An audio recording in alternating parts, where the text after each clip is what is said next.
Today's episode of The Overwhelmed Brain is brought to you by Casper. Get $50 toward any mattress purchase by visiting casper.com/brain. And during checkout, make sure to use the promo code BRAIN. Are you annoyed by affirmations? Are you tired when people come up to you and say, "Think positively"? What? You have massive, depressive, chronic, terminal, unresolvable stress? All you need to do is look at the good stuff in your life. Like, when you're scared to talk to people, just sell your diamond collection to a wealthy business person. That sure makes the conversation go easy. Or, when you're unhappy, just look at that perfect, wealthy, extremely attractive, physically and emotionally healthy model you married. Just ask them to take you on a trip around the world in their private jet. You'd say you'd rather go in their yacht? More power to you. That's my preference too. My point is, think positively because of all the good things in your life, and soon watch that stress melt away like a chocolate bar that you left in your pocket. If affirmations feel like lies and positive thinking feels like denial, then get ready to start creating the life you've always wanted now.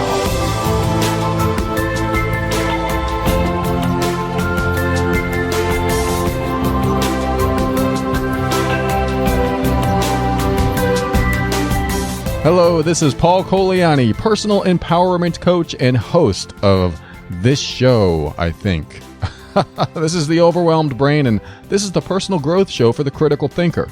On every episode, we'll talk about practical, down-to-earth steps to help you improve your mood and keep you sane in this powerful journey we call life. I want to help you bridge the gap between your emotions and reason, causing you to discover why you do the things you do and what you can do to reach higher levels of happiness and lower levels of stress and overwhelm. And if you're here to learn more common sense tips to improve your life, well, I can help you with the improving your life part. But you're on your own if you want common sense, because this is one of the few places that doesn't repackage information that you already know and then sell it to you as if it were brand new. That's right, this is the place for uncommon sense, and that's why it's going to help you learn, heal, grow, and evolve. All right, I want to talk about something that I used to do religiously, and that is the silent treatment. Let's experience that right now. Ready? Okay, we're back. The silent treatment is, in the sense that I'm talking about, is when maybe you're upset about something and you don't want to talk about it with someone in your life. So you stay silent. So you don't communicate with them at all. You don't do anything that might incite communication. You just avoid them or avoid a topic. You just want to, you feel like you want to own your misery. I'm going to own this misery. And by doing that, I'm going to make you feel bad. Because what I'm going to do is mope around the house and make sure that you know that you caused this. You caused this misery in me. You caused me to feel this way. This is all your fault. Now, it's not always like that. I'm exaggerating completely here, but maybe not for some of you. For me, it was that way. When I was silent with my especially intimate partners, or only with my intimate partners, I don't think I've ever done the silent treatment outside of an intimate relationship. And I think it's because we do that to people that we are used to, that we know well, that we feel the most safe with. Because imagine if you did the silent treatment to a judge in a courtroom. That's probably not going to work out for you too well in most cases. But this is how it's different, is that you're not going to do the silent treatment to the cashier at a department store. Well, I'm mad, and I'm going to make sure that you know I'm mad. I mean, it's rare that that will happen. But you'll do it in an intimate relationship. Why? I mean, if you do this. Some people don't do this. I did it. So I'm talking about it from my perspective and from yours if you do this. But why don't you do this in a relationship outside of people that you know best? And the bigger question, why do we treat the people that we love and know the best, that we're the closest to, why do we treat them typically the worst? Why do we go out of our way to make sure that they know that they're causing us misery in some way? or not go out of our way to make sure that they know, but hope that they get it in a subtle way, like through the silent treatment, or the second phase of the silent treatment, which is passive-aggressive behavior. You've heard me say this before, but I think it's a great example of passive-aggressive behavior is you smell something in the house and you're like, oh, what's that stink? I guess someone's not taking out the garbage. And that is a passive-aggressive comment. It's made in hopes that the person will hear it and initiate some action in themselves to take care of what you're upset about. But what it tends to do is cause more misunderstandings and cause everyone in the house to be a little upset because one person is upset, and instead of conveying the upset in an upfront, direct way, they say it passively, hoping that the other people or person will pick up on it. And the silent treatment is like a deeper set of variables for that. The body language, the silence, of course, and avoiding each other, and maybe like in denial as well. Like your partner or someone will ask, "What's wrong?" And you'll be like, "Nothing's wrong." But you're silent. And they can tell, they can feel it. It's like an energy in the room. You walk in and it's like, oh my God, what are they upset about? Or maybe you know what they're upset about, but you are doing some reciprocal silence. Like, I know they're upset about what happened yesterday, but I'm also upset. And I know I'm right. And they know they're right. So we're both silent because we don't know what to do with it. So we don't talk about it. Now, sometimes, I'm not talking about the silent treatment that is, self-reflection and self-processing. Because sometimes you can be so angry with each other that you go your separate ways and you just need to process it and cool down. That's not the kind of silent treatment I'm talking about. The kind of silent treatment that I'm referring to is the one where you're upset with someone, so you withdraw. Any emotion that you were giving toward them, giving to them, is now withdrawn, and now you're holding it back in. Because giving it to them is like allowance or permission to receive their kindness, their generosity, their love, anything like that. But by closing that off, I'm not going to take your kindness. I'm not going to take your support or your generosity or love. I'm going to shut that out because I'm upset. And I need to stay in my misery and make sure that you don't get your needs met by being kind or generous or whatever to me. I mean, I'm making sweeping assumptions here, but that's one example. So the idea behind being silent is trying to send a message passively. It's trying to send a message to someone in your life in hopes that they'll get it and do or say something to get you back in a way. Like they'll come up to you and go, "You know what? I said something to you and I'm so sorry. I'm so sorry I did that. Please forgive me." And then maybe you'll let your guard down a little bit and you'll go, "Well, you should be sorry. I'm so upset by what you said." And now you have an open line of communication. Or you might just say, "Thank you. Thank you for telling me that." And then go off and do some more processing and then come back, and then you're connecting again. But if they don't ever do that because they either feel they're right or they don't even know what's wrong because you're in your own world with your own thoughts and your own interpretation of everything that happened, if they're out in their own world and you're not connecting or communicating, then they may never come to you and say or do anything, which leaves you in silence. And of course, you might add on top of that rejection, abandonment. "I'm being silent. Why aren't you coming to me? Why don't you feel bad for me?" Or, "Why don't you want to make me happy?" So now you're compounding how you already feel. And no matter what they say, if it's not "I'm sorry," you're going to feel bad about it. You're going to feel, worse than you do now. So the silent treatment really is a self-defeating process of just putting yourself down more and more. And it gets worse and worse the longer you stay this way. So the silent treatment is, because it's a withdrawal of emotions typically, meaning you don't want to show any happiness or positivity towards the person that you might be upset with, it compounds negatively for you. It's self-perpetuating. But what do? I mean, how do you get out of silence? First and only step. Are you ready for this? Be direct. That's it. It's so easy, and I did promise you an uncommon sense show. But seriously, be direct. The hard part is saying what's on your mind because you're afraid of what will happen if you do that. So what do I mean by that? I used to give my wife the silent treatment when I was married. The silent treatment for me was because I was triggered by something she did or said. At the time, I was highly judgmental. So she had an eating challenge or disorder, and when she would eat a lot of junk food, I would get triggered because I was highly judgmental. I was judgmental about a lot of people for a lot of things, but because she was my wife and I felt safest with her being my nastiest self. Yes, that's what happens. The safer we feel with people, the nastier we think we can be with them.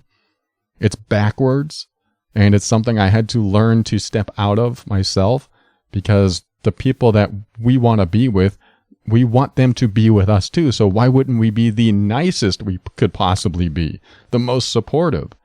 So that's what was happening here, is that I was being nasty to her, and not in an outward way, but in a silent way, in a passive-aggressive way. So I would see her eating junk food, and it would trigger me, and because I had been triggered so often and said so many things about it, I didn't know what else to say about it. So I went silent, and I would withdraw my emotions, and it would hurt her. She would ask me things like, "Where are you?" And I'd be like, "I'm here. No, nothing's wrong. I'm working on things." I would say things like that. So I look back at that and go, well, that's not helpful, because the person who wants to connect with me, who wants to feel me, feel my emotions, know I'm there, bond with me. The one who's supposed to be the safest, most loving, most supportive person in your life has now disconnected from you. It's like the umbilical cord is cut. That hurts. That hurt her. And I thought I was sending her a message like, your behavior makes me upset. I thought I was sending that message, and that she would go, wow, so if my behavior makes him upset, maybe I should stop that behavior. Well, it always, almost always, works in reverse. When you withdraw your emotions and be silent, what you're doing is helping them fall out of love with you, or fall out of friendship with you, or fall out of like with you, whoever this is in your life. You're helping to disintegrate the bond between you. That's what you're doing. The silent treatment is like an acid that disintegrates the tether between you and the other person. The trust starts to go. And it's not necessarily like, I trust you with my life savings. It's more like, I can trust my emotions with you because you don't withdraw. But if you withdraw, and I'm in a vulnerable place and I'm sharing my emotions with you, but you're withdrawn, guess what? I can't trust you with my emotions anymore. And you know what the first thing to dissolve is? It's love. Love dissolves. A silent treatment, this is like a formula that I'm theorizing right now. The silent treatment equals disintegration of love. So when you look in yourself, if you are this person who gives your partner, your friends, your family the silent treatment, this helps disintegrate love. So how do you get out of it? How do you stop this? And I just said it. Direct communication is, one of the ways, but it is a direct way. Because what's going to happen? Let's look at this in a scenario. You get mad at something that someone says. So you withdraw your emotions. You don't want to show them that you're at all happy or validating what they did or accepting what they did. So you withdraw, and now you're silent. Maybe you go a day. Maybe you go a week. I used to go for days. And then when I finally come back, I was back to normal and everything was great. But every time I came back, there was a little bit of love that got chipped away. So you're upset. You go silent. You might become passive aggressive. However you do the silent treatment. And then you finally come back and everything seems normal again, but it's not. So what would be a better thing to do? What would be something that would encourage stronger bonding, strengthen your love? What would be a better solution instead of the silent treatment? Well, what is direct communication? Direct communication is saying, I feel statements. If you've been listening for years, I'm a big fan of I feel statements. Even if you don't really feel. I mean, some people that I talk with, some of my clients, some of the listeners that have written to me, they don't feel all that much. They're more of a thinker than a feeler. But there is emotion in you. Even if you think you're Star Trek Vulcan, there is emotion. You're not pure analytical. You can't be. It's just not the way the body and the brain works. You have emotion because you experience pain. Even if you only experience physical pain, it creates an emotional response. And I'm going to go out on a limb and say, without emotion, you're probably not alive. So you do have it, even if you don't feel it. Even if you're in a state of depression where it feels completely numb, and I've been there. I'm speaking from a place where I've been. If you feel completely numb, I guarantee you can still feel something sometime, even if that something is numbness. If you want to call numbness a feeling, but it is because it's kind of miserable. And that's a feeling. I feel miserable because I'm depressed. Or I wish I felt miserable. Well, that wish is a desire. Desire comes from an emotional motivation of some sort because you want to feel better. I want to feel. There's something in you that wants to feel something. So anyway, neither here nor there. How are you direct? You say, I feel this when you do that. With my wife, I'd be like, I get angry when you eat junk food. And she might say something like, that's your problem. And I can laugh at that now because I didn't get it then. But that is 100% true. Someone doing something that makes you angry is your problem. In a way. I mean, in a lot of ways. Because if they're doing something that makes you angry, they can either stop on their own free will doing what makes you angry, or you can stop reacting to it, or you can stop complaining about it, or you can get out of the relationship because they'll never stop, or a number of things. You have so many options at your disposal, but you choose not to make those options an option. In other words, one of the ways I stopped judging my wife was accepting responsibility for what I wanted for me, for what I wanted in my life. If I want something for myself, is it up to someone else to change for me? Or is it up to me to change my situation to get what I want? Or change my mind? Or change my values or my criteria on what is good for me? The silent treatment for me was me not getting what I wanted, so I would, sulk.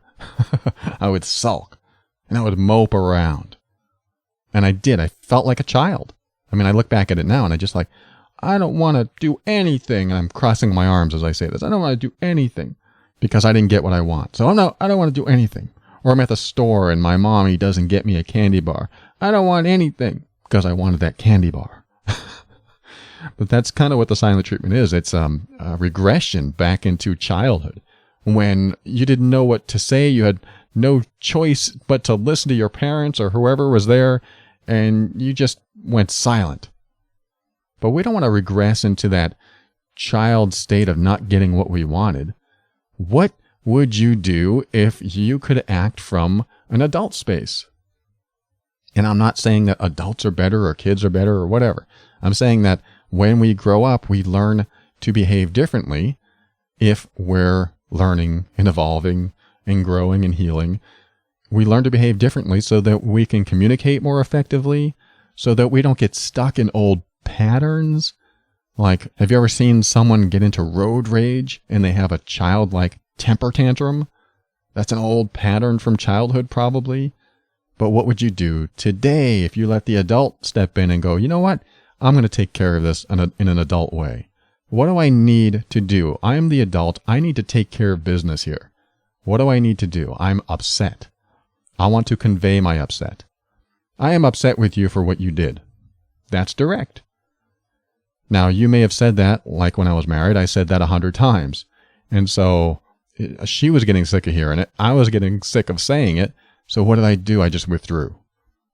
But why didn't I take the extra step and go, you know what? She's never going to change. I never came to an acceptance that she was never going to change. And even if that wasn't true, it didn't matter because I never accepted that she would never change. Because she could change tomorrow, it's correct. Or she could never change. But am I going to be the one that always gets upset about it, always gets triggered by it? Or am I going to do something for me? Am I going to reverse my attention and my focus, bring it back to me, and do something that I need to do for myself? And that's what I started doing near the end of my marriage when it was too late to save the marriage, but not too late for me. And that's one of the points that I want to make, is that it's never too late to start doing this.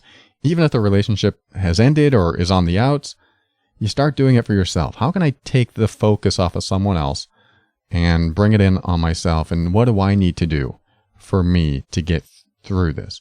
Well, I'm upset about something they did, so I'm going to be silent. Well, that's not really healthy for me. So what else can I do? Well, I want to convey my upset to them. Great, because if you haven't done that, now's a good time to do it because the relationship's already dissolving. The love is already disintegrating. Get the word out. Say something in hopes that communication will start. Because what'll happen is you say, well, look, you made me upset when you said this. And then they'll go, you're upset because I did this? And then there'll be maybe an argument or something powerful and impactful, and or there'll be communication in a way that is effective. Because silence is not effective in all circumstances, at least in the silent treatment. But directness is. And, sometimes we don't want to be direct because by being direct, we know that there are consequences. There are consequences to saying exactly what's on your mind. You might want to say, what you did hurt me, or what you do often makes me feel this way, makes me feel disrespected, unloved, rejected, abandoned, or makes me think that you don't love me, makes me think that you don't even like me. There's all kinds of things. We go silent sometimes because we don't want to get into these conversations. So we end up hurting ourselves even more, because think about how long a conversation would last.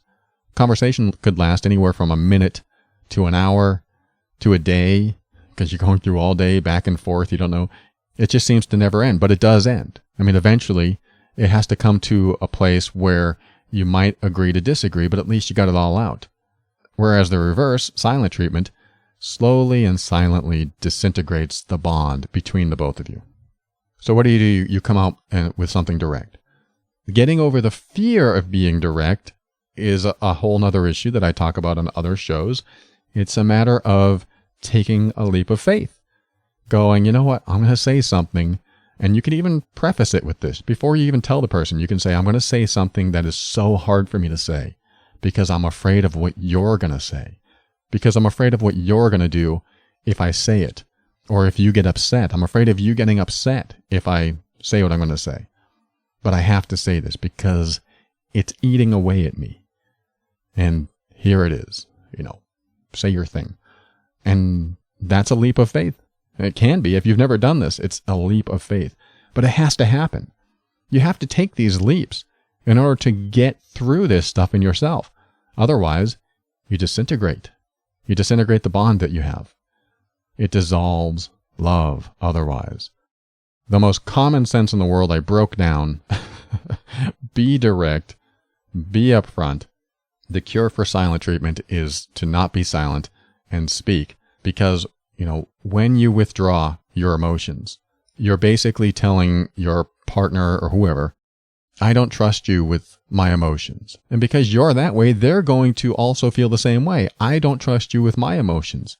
Because you're withdrawing, now I have to stay at a distance as well. And in the moment, you feel like you are righteous, maybe, or that you feel like that you need to be this way, but what it ends up doing is harming more than helping. The silent treatment, it can be effective in certain cases, like if you've never done it, but if you always do it, you're disintegrating something that might be very important to you. So take a leap of faith and be direct. You're not always going to get the answers you want. You might get into arguments. Someone might leave. Someone might leave the house. Someone might leave you. It might hurt. But I don't know what's worse. Someone leaving me hurts. It's like, what?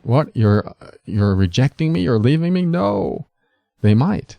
But if you're direct and they don't leave, then you strengthen what you have. If they do leave, then they may not be capable of handling truthful situations. And do you want to be in an untruthful relationship or a dishonest relationship? Not intentionally dishonest, but not able to convey what's really going on inside of you. You know what? Bottom line, conveying what's really going on inside of you strengthens love and bonding, and being silent about what's really going on inside of you dissolves love and bonding. If you want to take anything away from this, remove the common sense, just be direct, and take that one statement with you. Maybe that will help you develop a philosophy, develop a bigger picture of who you need to be when it's time. I know you may have some fears about speaking what's on your mind. And you, like I always say, you pick your battles wisely and you're direct with people who aren't going to be violent, with you. But remember, that adult is in you. You could step in and go, you know what, let me take care of this. You have it in you to not be silent. Don't be silent.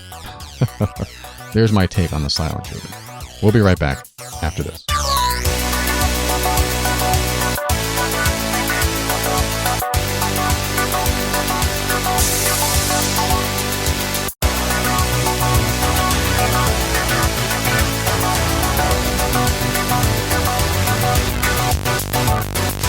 I gotta tell you, there's nothing I appreciate more than a company that stands behind their product 100%.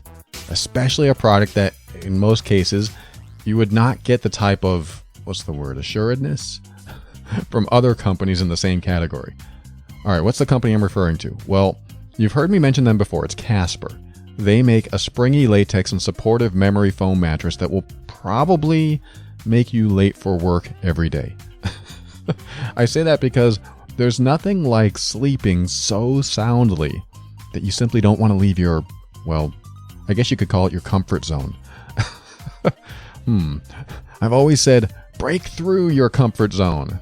But maybe once a day you can relax in an entirely different comfort zone. Casper designs mattresses with an award-winning sleep surface with just the right sink and bounce, and they bring it to you at a very affordable price, risk-free. Yes, if you're in the US or Canada, you can try this mattress for 100 days risk-free. That means if you don't like it, they'll pick it up and give you a full refund. What? Well, that's what I'm talking about. A company that stands behind its product. That's like the pre-internet days, isn't it? When companies did that. You just don't get that kind of secure feeling ordering anything nowadays. But Casper pulls it off. Time magazine named their mattress as one of the best inventions of 2015, and it has won many awards. Now, I never knew there were awards for mattresses until Casper came along, so go ahead and find out what all the buzz is about yourself and visit casper.com/brain. Order your obsessively engineered mattress today. Now, if you use the promo code BRAIN during checkout, well, guess what? They'll give you $50 off your purchase. Not only do they stand behind their product, but they're willing to give a TOB listener like yourself a great discount too. Alright, are you thinking about what the best night's sleep possible might be like yet? Well, when you want that feeling all through your body, visit casper.com/brain and order yours today. Remember, use the promo code BRAIN during checkout to get that $50 off. Free delivery in the US and Canada. So enjoy your next good night's sleep on a Casper today.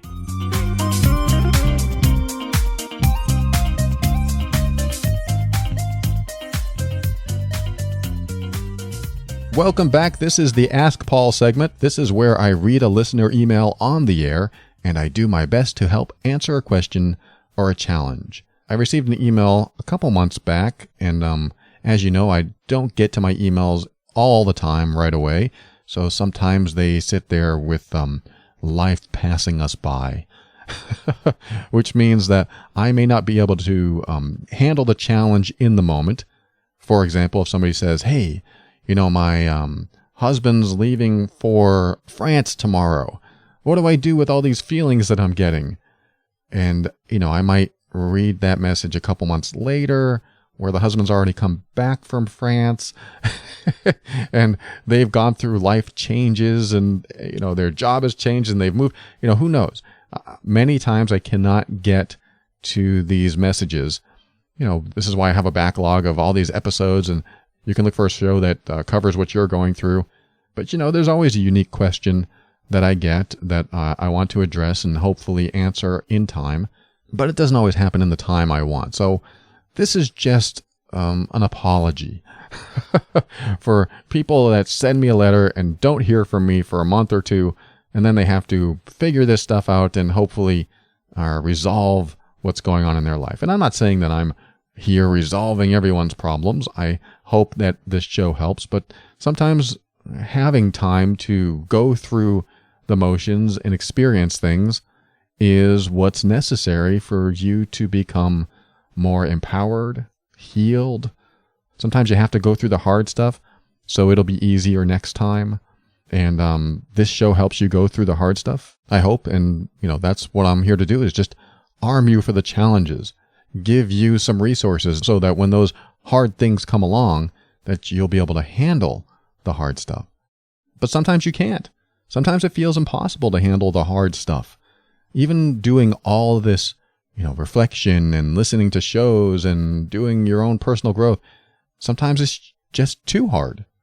Sometimes you need someone to guide you through the challenge. Sometimes you just need help. And, that's why I still continue to read these emails to help you get through this stuff. For example, this email I'm about to read. And this email is a two-parter because it actually has two different subject matters, and I've heavily condensed it. So let's get through part one. Are you ready? Here it goes. Dear Paul, a few months ago, I finally decided to get out of two toxic relationships at the same time.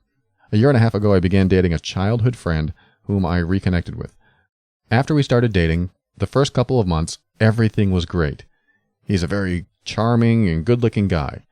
When we talked about our previous relationships, I didn't have much to say since I'd only been in one serious relationship. And boy, did I learn a lot, or so I thought. He told me that he had been engaged twice, but that things just didn't work out, admitting to his trouble with communicating and being non-confrontational. By the time 3 months had passed, we became official and everything was great, or so I thought. The messages throughout the day were always consistent. He talked about our future and how he wished he would have kept in touch with me since childhood. He pretty much put me on a pedestal, no joke. He wanted to move in together, and I would always tell him that I wanted to wait because that was a mistake that I had made in my first two relationships, and I didn't want to make the same mistake twice. He was okay with that, but he kept asking. But he did eventually let it go. So she writes a little bit more, and I'm skipping some of this and getting to one of the main parts here, which is related to the first segment of this show. She writes, the first time I experienced the silent treatment was at about our 5th month in. We were supposed to go to Vegas, and 2 days before we left, he said he couldn't go. He said his brother has financial issues and he needed to lend him money. I said, that's okay, I'll take care of our expenses. But he said no, so I said to him, well, I still want to go because I've already committed, and I'll just go on my own. So that Friday before my trip, we went on a date. Everything was fine that evening. We had a great time. Then he texted me the next morning, the day of my trip. But after that, I barely heard from him all day. And while I was in Vegas, Sunday came around and I didn't hear from him at all. No morning message, no response to my messages, or he never called. I didn't want to assume that he was upset, but I couldn't help to get upset myself, seeing how by this time it was 2 p.m. and still no sign of him. I got home around 5 p.m. that Sunday and made my way to his house. Little did I know that he was there with a friend watching the game. I asked him to come outside and speak to me. Not being too dramatic or anything, I asked why he ignored me, and he just stared at me. He didn't say a word. And then he blurted, and now this is Paul talking. I'm going to exaggerate this purposefully, not to make fun of him, but to emphasize something a little later. So she says, and then he blurted, and this is the part I'm going to exaggerate.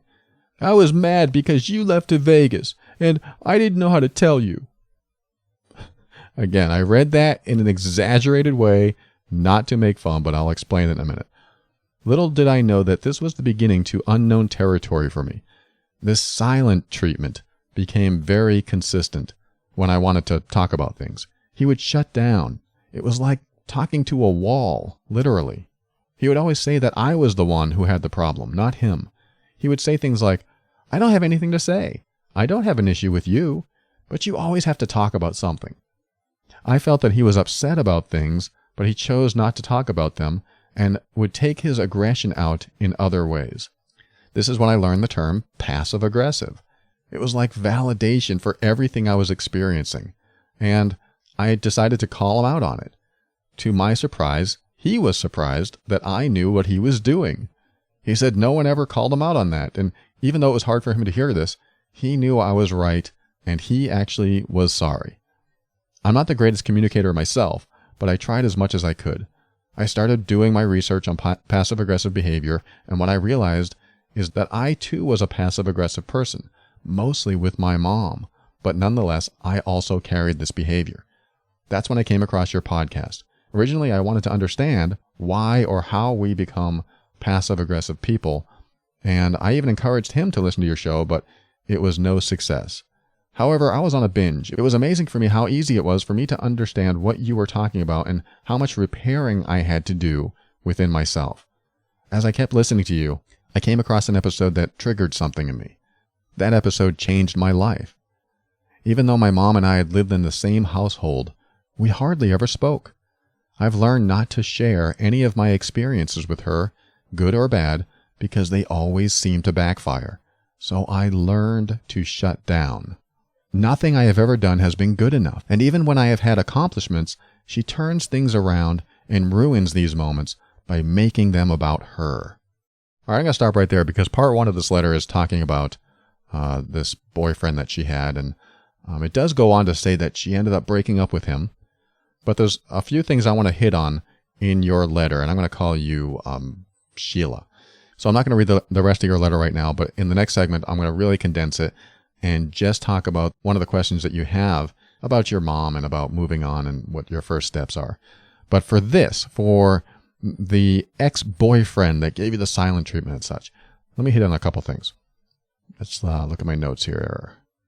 One of the things that you said is that when you first met him, he told you that he had been engaged twice, but that things just didn't work out. He admitted to his trouble communicating and being non-confrontational. Now, part one of the Overwhelmed Brain show today was the silent treatment. And I did get into how hard it can be to be direct. How hard it can be because it feels confrontational. So what does confrontational mean anyway? That means, in the context of this episode, we'll say that when you share something, someone will say or do something back to you that may be assertive or aggressive, and you yourself don't want to deal with that. You don't want to deal with that type of confrontation. I can relate to this. In fact, probably 99.9% of people listening right now can relate to this. If I say or do something, what will that person do? How will they confront me? What this is your fear of what will happen when you honor yourself. I fear confrontation by doing XYZ. So why I wanted to highlight it here is because when you go into a new relationship, or even in your existing relationships, if someone says they don't like being confrontational, that's almost like they're saying, I don't like telling you the whole truth. Now, I just want you to think about that for a moment. If you start a relationship with someone who doesn't like being confrontational, and if you transform that comment into, I don't like telling the whole truth, how does that change things for you? Now, I realize you might be this way. Anyone listening might be, I don't like being confrontational. I'd like you to change that. If you're the person who doesn't like confrontation, that is a loaded meaning, but let's change that. Let's define something new. First of all, say, I don't like telling the whole truth. That takes out the confrontational part. There's probably a reason you don't like telling the whole truth, but let's just say it that way. Instead of saying, I don't like confrontation, let's just say, I don't like telling the whole truth. I want to change this vibe behind it. Whatever negativity that the word confrontation carries with it. Let's change that and just say, I don't like telling the whole truth. Now, that also has a negative vibe to it, but is not as powerful as confrontation. All right, so now we change it. I don't like telling the whole truth. Well, why not? Because I'm afraid of their reaction. I fear in some way their reaction. Or maybe it's not even fear. Maybe it's just I don't want to deal with their reaction. If I don't want to deal with their reaction, then I'm not going to be, quote, confrontational myself. So I won't tell the whole truth. So what you're doing is choosing not to tell the whole truth so as not to incite a behavior from them. So the reason I brought this up is that when someone says they don't like confrontation, you have to make the assumption that they're not going to tell you the whole truth. Now, you don't have to think too hard about what that means for you if you're in a relationship with someone who doesn't like confrontation. I'm not saying it's like this for everyone. I'm just saying that it has to have that similar meaning. And if it does have that similar meaning, then how can they tell you the whole truth? They're either not going to say anything at all, the silent treatment, or they're going to make something up, or they're going to do something else. There's going to be some sort of mechanism in place or some sort of strategy that they use so that they avoid confrontation. The problem when you avoid confrontation is that A, you never communicate what you really need or want, and B, you never give the other person a chance to respond to your authentic self. And what happens when you don't present your authentic self? They get to know the you that you present. If you are presenting a somewhat inauthentic you to people, then you're not going to develop real strong bonds. And in fact, you'll get worn out by being inauthentic more times than not. This is the problem, though, is that non-confrontational behavior wears you down over time. It's not like a quick, painful thing. It's like when you get smacked across the face. That's hard, fast, and done. It's done. Slapped across the face. Don't slap anybody across the face. That's not what I'm saying. I'm just using that as an analogy. You get slapped across the face, and it's done and over with. It stings. You might cry, maybe not, but in some way, shape, or form, there's a little bit of pain there. But okay, the pain's there, and now you may have some emotional baggage from that, but it's quick, it's sharp, it's done. But with behavior like this, where you don't want the proverbial slap in the face, you choose to be non-confrontational, it prolongs that slap in the face over time, and you live with fear and anticipation of it, which to me is much worse. It just deteriorates you. Like I said in the last segment, it dissolves love. It dissolves bonding. So choosing to be non-confrontational is like a slow emotional death. And I realize that there are times where you don't want to be confrontational. You hear me say it over and over again. Choose your battles wisely, because you don't want to do it with violent people. You don't want to do it with people that are going to ruin your life completely. And there's many, many, many different situations where maybe being confrontational is not a good idea. But there's a lot of times where we think being confrontational is a bad idea when it's not necessarily true. Again, don't use the word confrontational. Use the words, I'm not saying the whole truth. If it's you don't like being confrontational, say, I don't like telling the whole truth. Okay, great. You don't like telling the whole truth because you fear someone else's reaction. So if you take confrontation out and you just say, I fear someone's reaction, then you can go, well, why do I fear their reaction? Well, because they might leave me, they might fire me, they might hurt me in some way. That happens. That's going to happen anyway. The more you hold back your authentic self and prolong that proverbial slap in the face, the buildup continues. You're either going to get burnt out or they're going to get fed up because they're dealing with someone who doesn't want to make waves, doesn't want to have the real talk, the authentic talk. And believe me, if you have two, quote, non-confrontational people in a relationship, that is one of the hardest situations to deal with.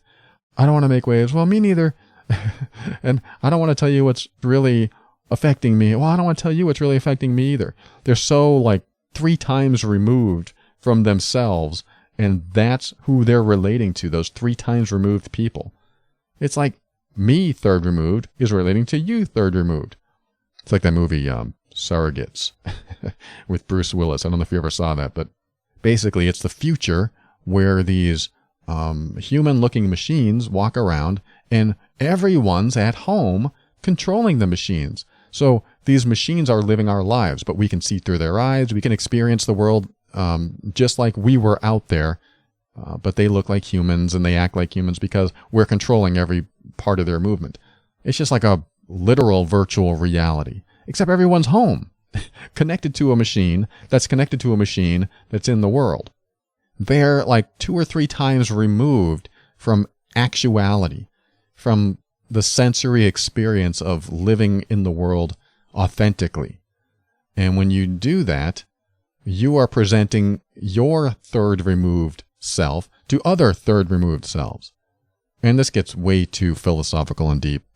So I'm going to come back to reality here and say that this is what happens in a relationship.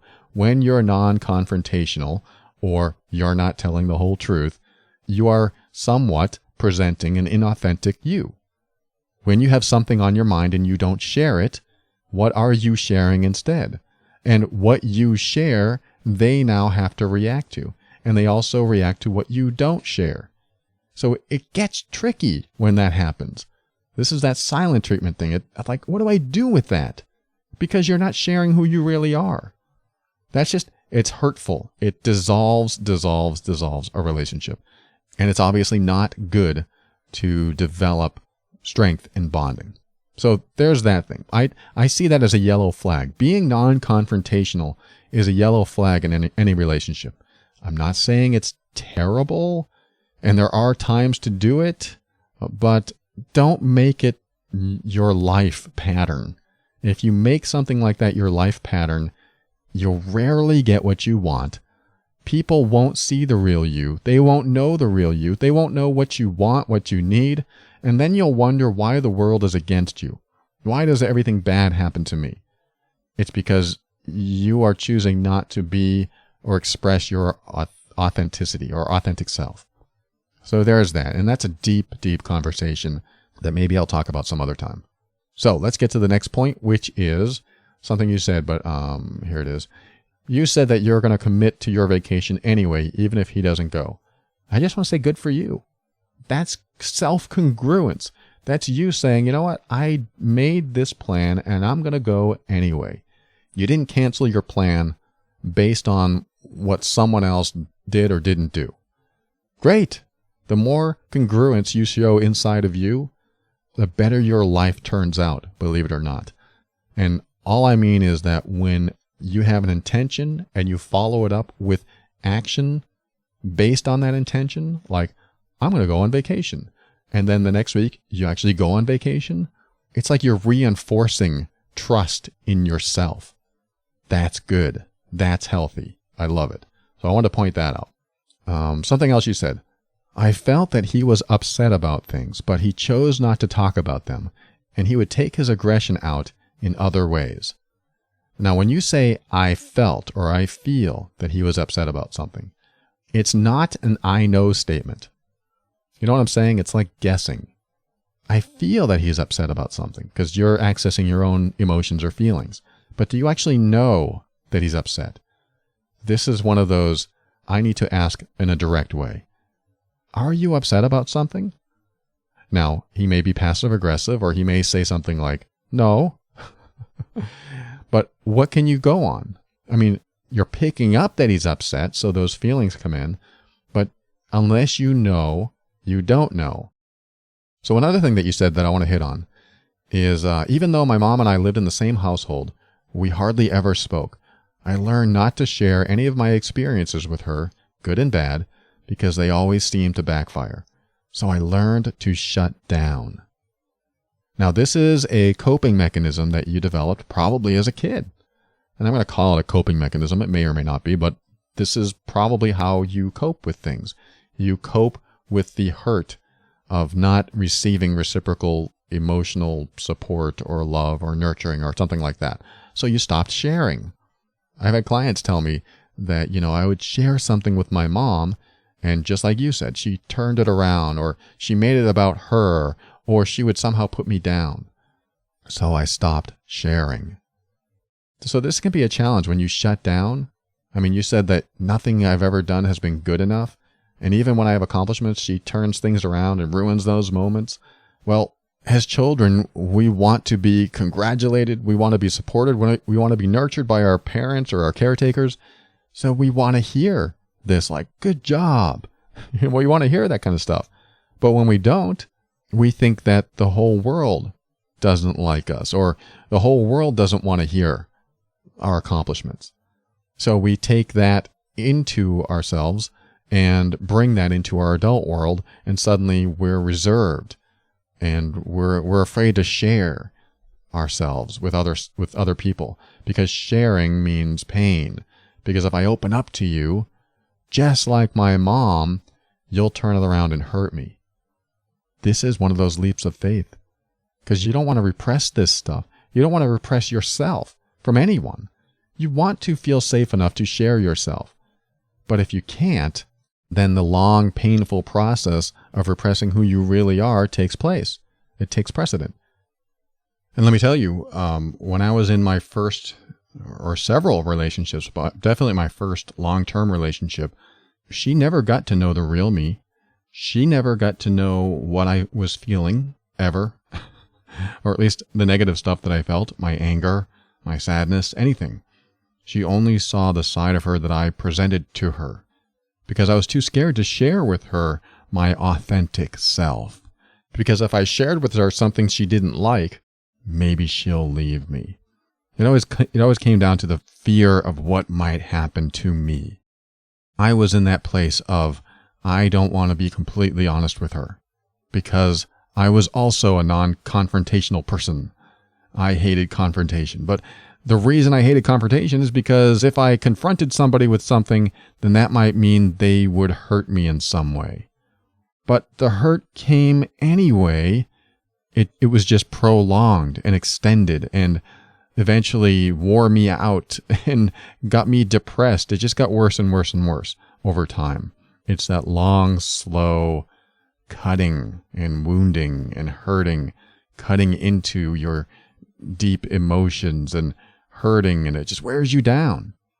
It's not worth it. It's worth taking that proverbial slap in the face right away and just getting it over with. Because I would rather get it over with to have something to work with than to go through an inauthentic process of communication. And I'll tell you what, the older you get, the less time you'll want to deal with people like that. The less time you'll want to play those head games. It's almost like I'd rather get it over with. Like, I'm in my 40s now, I would rather get it over with and just confront the things I used to be afraid of confronting. And since I started doing that about 11 years ago and being more authentic, being more honest, my life has improved dramatically. And I'm not talking about in every area. I'm talking about in communication, in relationships, the way I relate to people has increased dramatically. And even today, I still learn new things. But you know what? I would not be in a place today to learn even more than I know had I not taken those initial leaps of faith 11 years ago and just started being more authentic, started expressing myself and expressing my truths. So I'm going to leave it there with part 1 of your letter and get into part 2 when we come back. I'm going to keep it short because we are pretty much close to the end of the episode. So stick around. I'll be right back in a minute.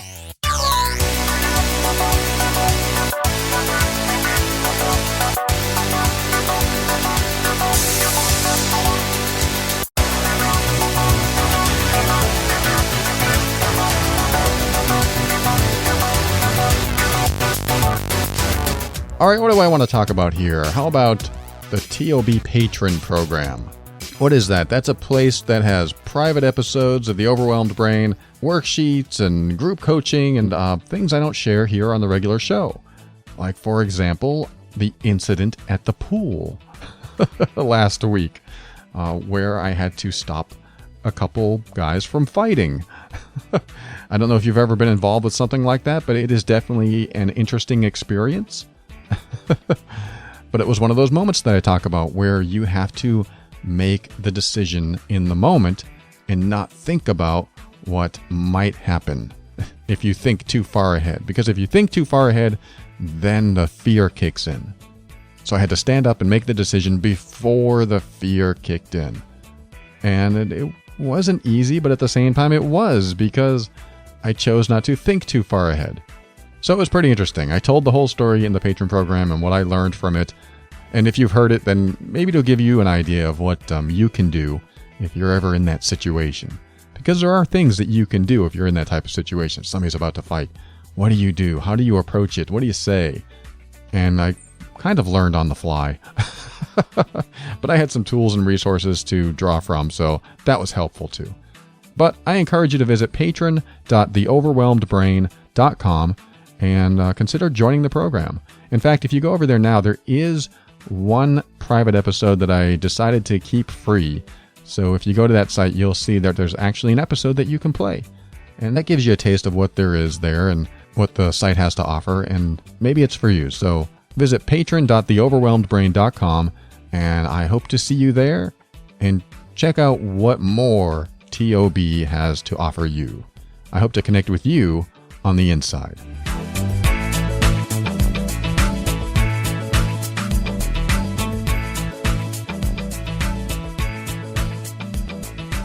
All right, welcome back to Ask Paul, part 2.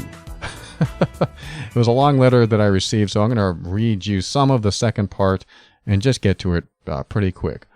She wrote, this is the same person, Sheila, about a resentment towards her mom and how her mom, she found out, was a narcissist. She says, I've been good at suppressing my emotions for so long that I normally just tend to leave things how they are and move on. I let the anger remind me of why I shouldn't contact people who have hurt me. Realizing how these triggers have molded me and how much they have affected me, especially now that I'm stepping into a new decade of my life, really has me feeling somewhat depressed. I feel guilt. I'm in denial. I'm questioning myself. I'm asking if maybe it's me that I'm the only one with the problem. And lately I've noticed I've started to lose interest in a lot of things. I can't seem to find the motivation to go out, not even on a hike, which is one of the things I've always loved to do. I don't want to be around people I don't know. It makes me feel uncomfortable, and I don't like people in my personal space. I feel stuck. I have the tools that I need. I figured out the main root of my issue, which I didn't read to you. It was her narcissistic mom and how her relationship with her really affected her behavior. However, I don't know what to do with all my tools and information or how to apply it. Recently, I sought therapy, and I'll be seeing a therapist, especially one who works with children of narcissistic parents, and I hope this helps. But like I said, I have all the tools, books, and journals, which I can't even open, and I'm resisting, and I don't know why. But what I do know is that I want to get better for myself and one day my future family. I'm determined to break the cycle and turn the page. I just don't know where to begin. Okay, Sheila, thank you for part 2, and that was heavily, heavily condensed. You wrote quite a bit, and I had to make it very short and look for the specific things that I could help you with or give you some insights. So what I'm going to address here is mainly one thing, and that is my perception of depression. My perception of depression is when you suppress your thoughts, you repress the emotions about those thoughts, which leads to depression. The more you suppress your thoughts and repress your emotions, the more numb you feel after a while. So, what is the cure for depression? I don't have the cure. I'm going to tell you how I got out of it, and I'm going to tell you what I have always advised. What I always advised is you do the opposite of what you think you should do. In other words, if you think that you should hold back information because you don't want to upset someone, where do we go with it? You be more direct, and you tell them exactly what's on your mind. Yes, I'm repeating something I said earlier, that common sense stuff. Be direct, be upfront, be authentic. And not authentic in a way of, I'm depressed. Authentic in a way of, what am I angry about right now? Or what have I been angry about that I've been repressing for so long? See, the problem with depression is that you tend to forget how you got there. So what I want you to do is remember what it was like to have some of the negative emotions coming in and what you did with those emotions. Remember what it was like when you had those negative thoughts and how you expressed or not expressed those thoughts. Think about the people in your life that you held back saying things to, that you held back and repressed inside of you. Because depression is the opposite of expression. I mean, according to me. Depression, according to Paul, this is not a clinical talk. Depression, according to me, because I've been there, I've experienced it, and I've helped others, is you start expressing things that you've always wanted to express or are on your mind. The hardest part is when you're depressed, you don't feel like you have anything to express. You don't feel like there's any negative emotions in you. I mean, this is, for the most part. If you're experiencing depression, it usually feels more numb. And then you really don't care, or you're more apathetic about your own stuff. But think about when you did care, or think about when you were angry or sad or afraid. And remember that. It's not that you're going to remember the emotions. It's remembering what you really wanted to say or do at the time. For the longest time, I wanted to say things to my stepfather that I never did. And I didn't because he was a violent, aggressive alcoholic, and I was afraid of him. So I never said the things I wanted to say. I never did what I wanted to do around him. I would suppress me. I would repress my emotions. If I got angry with him, of course I'm not going to show him my anger, because if I showed him my anger, he might show me his. So I repressed that. Now, I held on to that. I didn't even know I was repressing this, by the way. I just went through life learning to repress anything negative so I didn't upset the people in my life. People pleaser. You know the drill, right? So it wasn't until 35 when the person who would become my wife said that she was going to leave me because she wasn't used to being with someone who was so depressed or so down all the time. And that was enough to trigger something in me to connect with a deep emotional part of me and uncover or reveal all this hatred I had and all this anger I had. It just turned into tears. And for the first time ever, I expressed my hatred toward my stepfather. And then I got over it. And I no longer held on to that. And I felt better. I felt better expressing something that I had never either gotten a chance or felt safe to express, or didn't even know that was in there. I didn't know I held hatred or anger. I didn't even want to know that I was capable of that. But I was definitely capable of that. So how do you know what you're hanging on to? What emotion do you show the least? Now I'm talking about negative emotions. What negative emotions in your life have you shown the least? If it's anger, you're probably holding on to a lot of it. If it's hatred, which is probably a part of anger, you're probably holding on to a lot of it. If it's sadness, you're probably holding on to a lot of it. So how do you access that? Well, think about when you were younger. What made you sad? Who did you hate? Even if you think about it now and you go, I couldn't have hated that person. I never hated anyone. That's not right. Well, think about it. Who did you hate? Yeah, I'm just throwing that in your face now. Who did you hate? Who did you want to hurt? That's not me. I don't want to hurt anyone. Well, so what? None of us really want to hurt anyone, do we? Well, maybe some people, but think about it. Who did you want to hurt back then? It's not that you're going to hurt them. I mean, this is your brain. This is your mind. This is things that you were experiencing as a kid and you didn't know any better, or when you were older. I mean, maybe you weren't a kid, but typically this is kind of stuff that happens when we're a kid. Who did you want to hurt? And to the letter writer, Sheila, did you want to hurt your mom for being who she was? Did you want to hurt her? Did you want to do something worse? When you think about it now, does she anger you? These aren't unhealthy thoughts, by the way. It's only unhealthy when you resist what's in there. It's only unhealthy if you refuse to think in a way that helps you process and release this stuff. Because I tell you what, after I broke down and cried and conveyed my hatred for my stepfather, I loved him in a whole new way. I was able to let it go and just see him differently. It was completely different. All the hatred is gone because I experienced it, because I stopped repressing it, because it came out. I know this isn't easy because it may not come out for you. You may not even know it's in there, which is why you might have to explore a little bit. And again, this is not medical advice. If you have clinical depression, then see a professional. Like you said, you're seeking therapy. This is not a replacement for therapy. This is in addition to. And it's only my opinion because I don't want you taking this and going, you made things worse. All I want you to do is try it. Try it on. What made you sad? What made you angry? And if you can't even think of that, then think about what it could have been.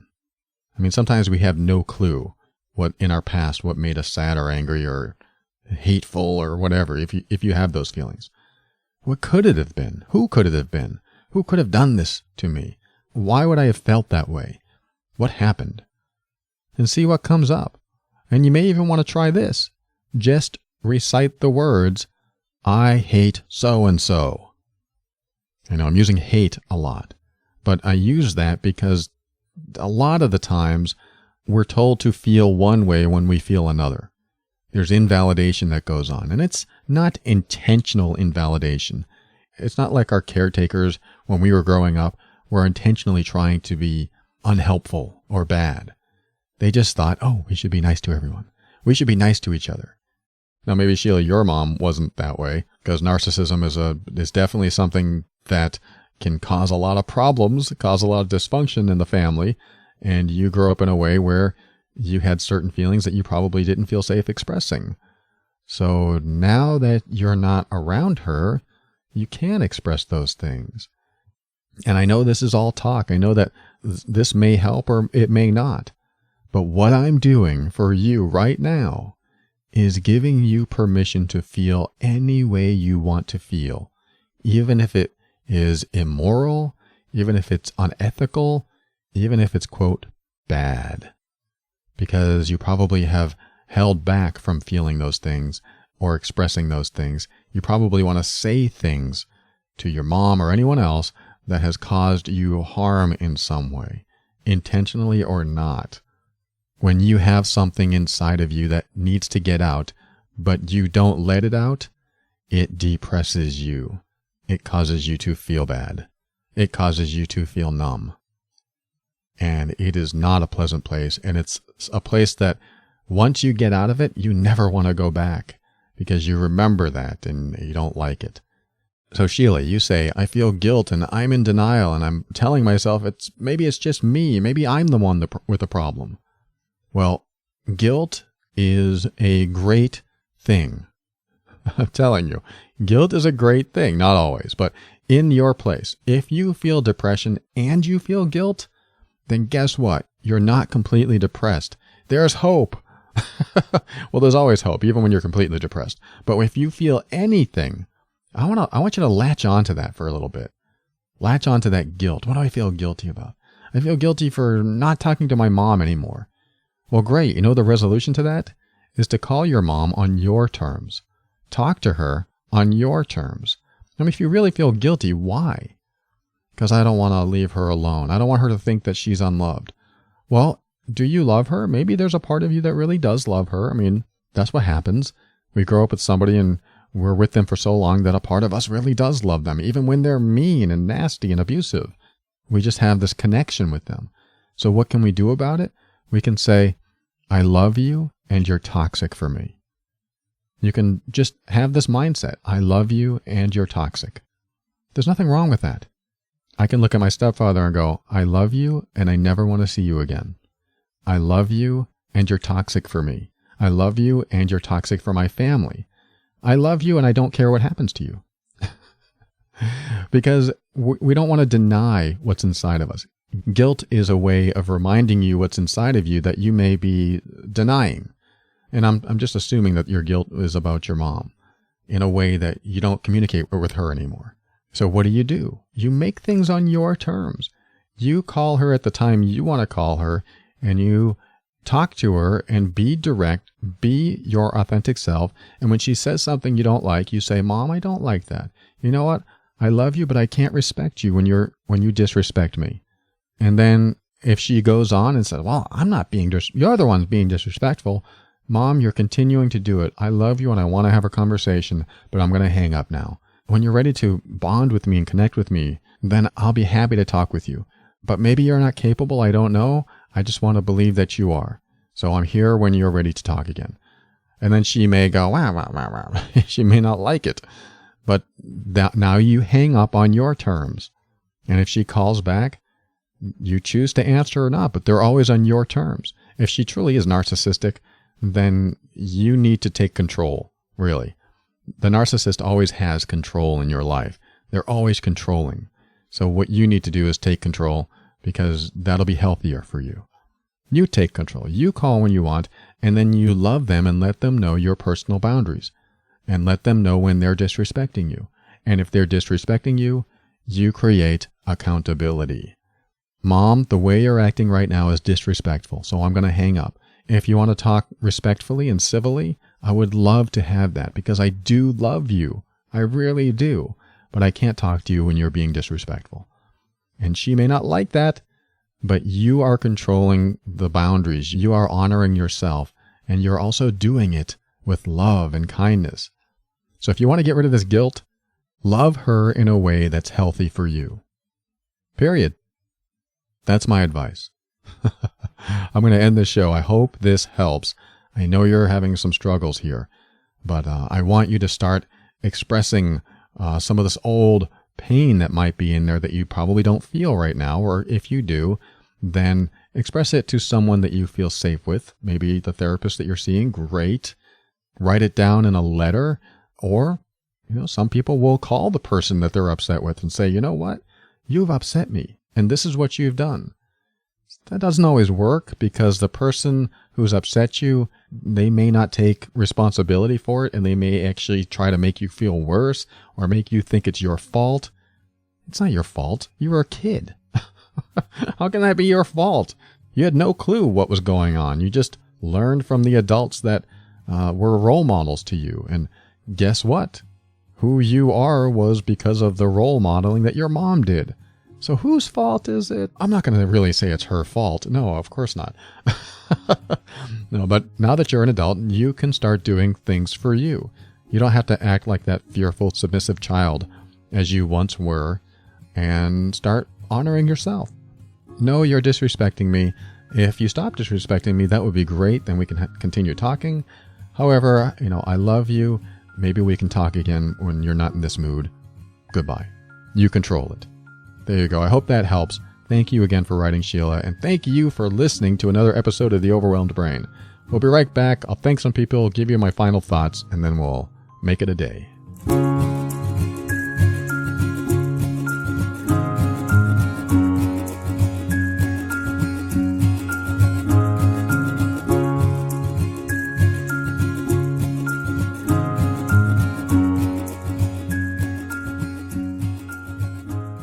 Thank you for listening to another episode of The Overwhelmed Brain. I want to thank Casper. Go to casper.com/brain and use the promo code BRAIN and get $50 off an incredibly awesome mattress.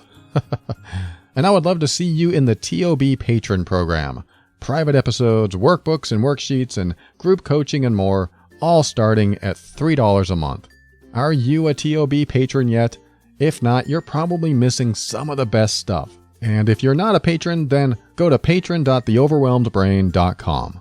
And whether you're a patron or not, I want to thank you if you've purchased one of my books or worksheets, or even used the Amazon link on the website. If you go to theoverwhelmedbrain.com, there's an Amazon link over on the right, and you can drag it to your desktop, you can use it on your phone or tablet, and every time you shop for something, use that link, and it supports the show. If you feel that I've supported you in some way, or helped you out in some way, every time you buy from them using that link, Amazon sends us a small part of that sale, and it helps with all the operating costs of the Overwhelmed Brain. So thank you if you're doing that. And finally, thank you to Kevin MacLeod of Incompetech.com for some of the music transitions in the Overwhelmed Brain. So you might be asking, how can I do this direct communication thing that you're talking about? How can I be direct? If I'm direct, someone might yell at me, someone might hurt me, someone might leave me. And I've told this before, but it really is a leap of faith. And what you ask yourself is, what is the right thing to do here? What is the right thing to do in this moment? That's what I ask myself, is like when I was at our pool one night and two guys were about to fight, I asked myself, what's the right thing to do in this moment? So I decided to get involved. And I stopped the fight, and it worked out, and it was great. There was some tension afterward, but I asked myself, what's the right thing to do? I didn't think ahead to the fear. I say this over and over again, but I'm repeating it for a reason. Because when you think ahead to what might happen, the fear kicks in. And I want to convey this over and over again on this show, because this is what stops us from creating the life we want. This is what stops you from getting your needs met, getting what you deserve to have in your life. I'm telling you, there's nothing worse than stagnation. There's nothing worse than being in a rut. You know what being in a rut is? It's not having enough information to take steps and get forward momentum. That's what being in a rut is to me, or at least an emotional rut. You're in an emotional rut when you don't have enough information, so you need to find out what the information is. A good example of that is when you are with someone who's giving you the silent treatment. I mean, that's not fun. You're getting the silent treatment, so you don't have enough information. So what do you have to do? You might have to dig for it. What's wrong? Nothing. Well, I know that's not true because you're giving me the silent treatment. Well, I just have stuff to process. Well, what is it? Share it with me. I don't want to share it. Or, nothing's wrong, really. I'm just working on stuff. Well, do you want time to yourself? Yes, I just want time to myself. Well, then tell me that. Give me something to work with. Don't just be silent. So if you're mad, let's just say that you get mad and you give someone the silent treatment. You know what? I'm mad right now and I'm not going to talk to you for an hour or two. Tell them that. I'm mad right now and I don't want to talk. They may want you to talk. They may say, come on, tell me what's going on. Come on. And you're like, I need you to honor my wishes right now and let me be. Now, if they continue harassing you, that's what it is. It's harassment. So they need to honor your wishes, but you have to be upfront and direct with what you want. Otherwise, they won't be able to honor it, or at least have a chance to honor it. If they're not honoring it, that's a different story altogether, and maybe something needs to be done about that. Accountability comes to mind. So when you or your partner or anyone else in your life gives you the silent treatment, it's okay if it happens every once in a while. I mean, of course, we all have to have time to ourselves, but if it's happening over and over again, and that emotional withdrawal is going on, it can be very, very damaging to a relationship. So the idea is to be more direct, more expressive, be more authentic, and say things that you know may not be taken well. Say things so that the other person has something to work with, and hopefully if they're giving you the silent treatment, they'll give you something to work with. You need something solid so that you can take steps into your power. And you do that by keeping an open mind and being firm in your decisions and actions so that you can create the life you want. Always take steps to grow and evolve. You are powerful beyond measure. And above all, and this is something I absolutely know to be true about you, you are amazing.